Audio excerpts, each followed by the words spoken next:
to dance closer to our partners. I don't know why. Actually, I know why when I'm dancing with Chelsea. And we call it closed position.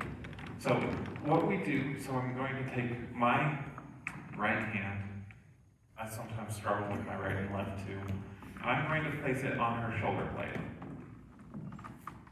She is going to take her left hand and gently place it on my right shoulder. Gently. I see your head. And the big thing here is she's supporting her own weight with her arm. So if I were to take my arm away, her arm stays up. Because otherwise, if she's resting her arm on mine, it's really hard for me to hold this elbow up, and I get tired after not a lot less than one dance. And my arm, I don't want to keep it up. So in order for me to keep my arm up, she needs to support her own weight with her elbow. And I would really, really highly recommend, even if you were just starting out with dancing, that this is something that you pay extra close attention to, because this is something that I was actually really bad at when I first started dancing, because I never had a lot of formal lessons and I never had that explained to me. And so I was doing it, and that is one of the hardest habits I have ever had to try to break. So getting good habits now, and it will be so helpful. Because it took me forever to fix that. So, and the other thing that I do to help keep my elbow up is when I put my hand on her shoulder blade, I point my hand down.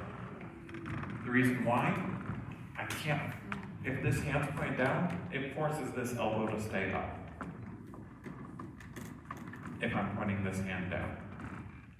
If it's out like this, it's very easy for me to get wobbly and lazy with this elbow. With the elbow. The idea is, despite the fact that I am holding my own weight, we still want to maintain contact with these arms throughout. My bicep should be resting on his forearm still, and I should still have that point of contact, even if I'm not hanging on it, we're still touching. Because 90% of the lead comes from this here. This is where she can feel if I'm moving. So if I move, she knows that I'm moving. And she can tell which way I'm going just from this connection.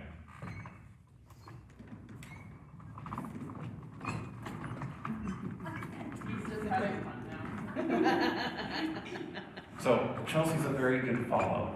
So not everyone can do that. My one fancy thing. And then those are the important hands. These are the important hands.